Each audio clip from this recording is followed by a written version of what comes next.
I think there is a degree of uncertainty about Brexit and its impact on the UK. I wonder to myself how much of a destination the UK will still be post-Brexit for our 15, 16, 17-year-old students. At the moment, families are raising it during enrolment interviews. They themselves are raising the issue of Brexit and what plans we have for post-Brexit and whether universities in the UK will still actually be accepting students from European countries, whether the fees will remain the same. And I think that that level of uncertainty is weighing on people's minds. Honestly, it hasn't affected our enrolment just yet. I think the British international schools market is very buoyant, and for that we're very grateful. I do worry after Brexit what impact that will have. It may well be the case that the UK continues to be even more of an attractive destination, in which case that's fine and I wish it well. However, I think the degree of uncertainty that exists at the moment, and I think probably will continue to exist over the next 2 years, is something which weighs on my mind. Again, the teachers have a degree of uncertainty over their status. Some of our teachers are seeking Italian citizenship in order to preserve their rights. There may well be some reciprocal rights for EU nationals living in the UK and living in Italy. However, I think what some of our teachers are looking for their families is a degree of permanence to allow their children to live and work in Italy, but also in other European capitals and other European nations as well. And I think that's an important component, that's what form of citizenship we may be offered that will continue to allow us to move around Europe. So that's a worry. Also, I think the recruitment of teachers may become more difficult after Brexit.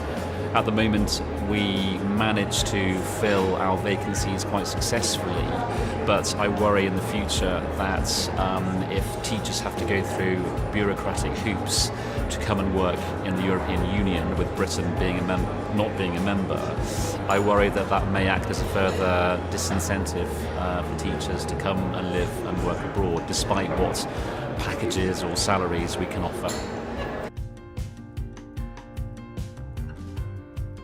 Our primary motivation is their children.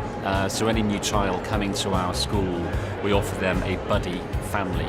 So this is somebody in the current class or year group who would act as a contact point. So it would be a parent, and that parent would be charged with offering themselves as a point of information, a point of contact for information. And we do have social events quite early on in the school calendar in order to allow them to meet one another, to meet each other, and for children to socialise as well, just to help them integrate a little bit more into the school community life. What we found is that most families who are seeking to relocate have a lot of support from their own companies or from their own governments.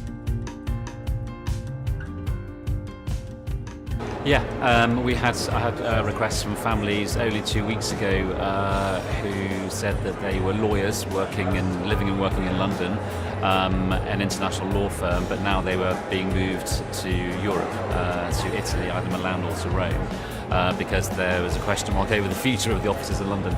I suppose Brexit could work both ways. You may be having more people leaving the UK, coming and settling in Italy. Again, it just goes back to the central point I made earlier. We just don't know, and it's this degree of uncertainty, this 2-year uncertainty which we're entering now, which I do think will have an impact. We have an annual work experience programme for our Year 11 students, so those 16-year-olds who've just completed their GCSEs or IGCSEs. And we have a programme and we operate within our parent community. So we're asking all of them who may be experts in different fields, who may be accountants or lawyers or work for NGOs or the United Nations or embassies, and we ask them if they can house our students to give them a 2, 3, 4 or 5 day work placement, generally according to their preference. So we would ask the students what their particular field of interest would be, whether it's science or education or law and so on, and we try to accommodate them in that way.